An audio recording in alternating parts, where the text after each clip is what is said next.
आप देखिए सब सरकारी अधिकारी एक बात से बहुत परेशान रहते हैं, वो है ट्रांसफर, कि कहीं ट्रांसफर ना हो जाए हमारा। एक ही चिंता उनको जिंदगी भर रहती है, भाई ट्रांसफर ना हो जाए, ट्रांसफर।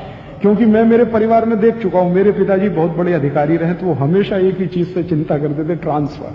बाकी उन्हें कोई चिंता नहीं, देश भाड़ में जाए, चूल्हे में जाए, नरक में जाए, भाई ट्रांसफर नहीं होना चाहिए।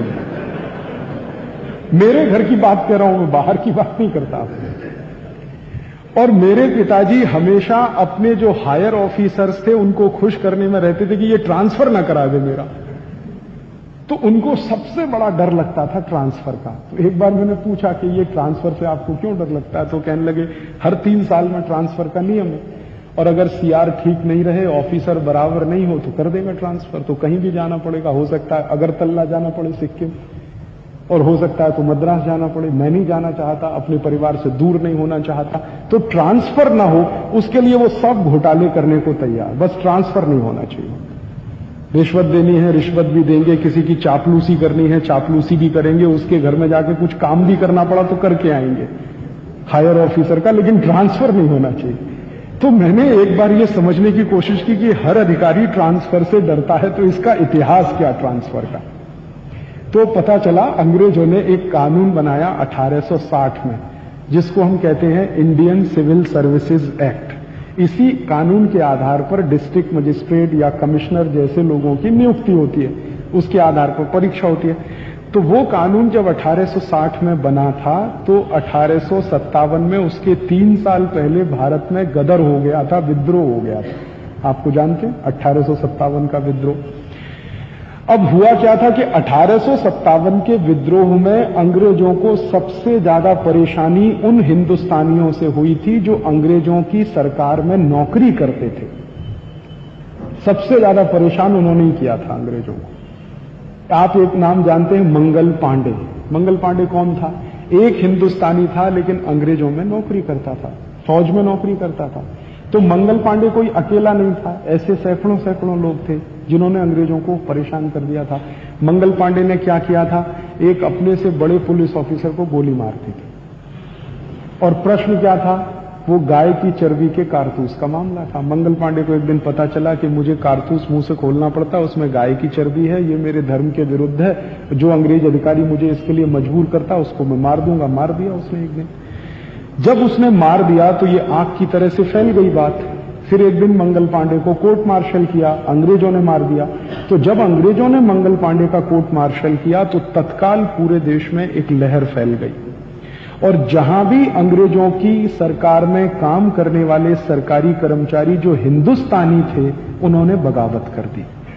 अब वो बगावत इतनी भयंकर थी कि अंग्रेजों को उसे कंट्रोल करने के लिए आर्मी बुलानी पड़ी इंग्लैंड से। स्पेशल आर्मी आई इंग्लैंड से, और उस आर्मी ने किसी तरह से भयंकर नरसंहार करके लोगों को मारा, पीटा, उनको यातनाएं दी, तब जाकर उन्होंने उसको कंट्रोल किया। जैसे ही कंट्रोल हुआ तो ब्रिटिश पार्लियामेंट में चर्चा शुरू हुई, और चर्चा इस बात पर हुई कि भविष्य में ऐसी कोई बगावत ना हो, उसके लिए कुछ करो।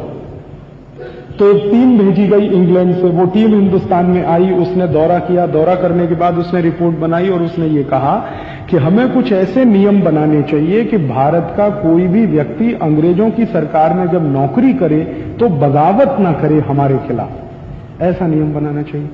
तो उसके लिए कमेटी बिठाई गई। तो कमेटी ने कुछ रिकमेंडेशंस किए। जैसे उन्होंने एक ये बात कही कि भारत में कोई भी कर्मचारी जो भारतीय है और अंग्रेजों की नौकरी कर रहा है, उसको किसी ऐसे स्थान पर पोस्टिंग नहीं करनी चाहिए जो उसका अपना स्थान हो। जैसे मैं अमरावती जिले का रहने वाला हूं, तो मुझे अमरावती में पोस्टिंग नहीं मिलेगी, मुझको मिलेगी मद्रास में। अब मैं नहीं जानता तमिल भाषा, तो भी मुझे पोस्टिंग मद्रास में मिलेगी, यहां नहीं मिलेगी।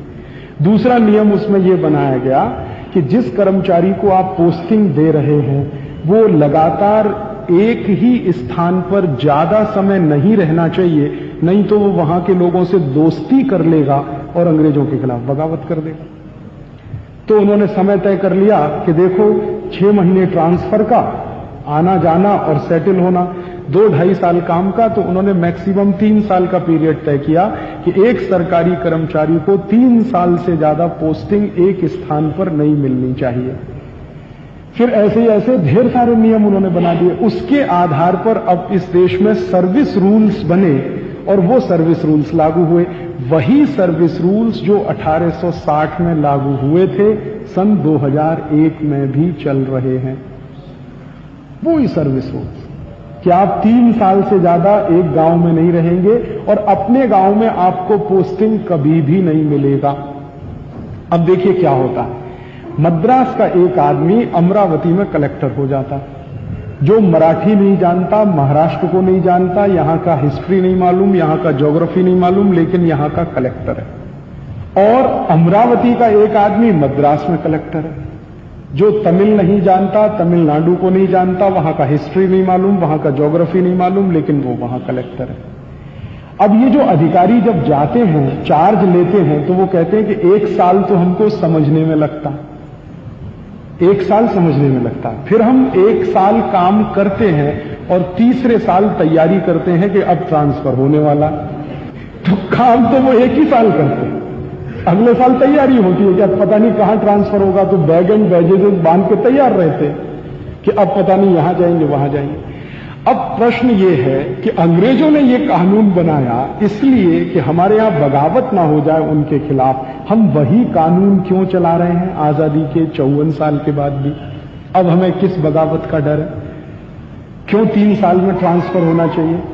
और क्यों ये पोस्टिंग हमको उसी जगह मिलनी चाहिए, नहीं मिलनी चाहिए जो हमारा गांव है? क्यों नहीं मिलनी चाहिए? तो ये कुछ बातें मैं आपसे कह रहा था, दिखने में बहुत छोटी छोटी हैं, हास्यास्पद भी हैं, लेकिन हमारे सिस्टम का ये अभिन्न अंग है।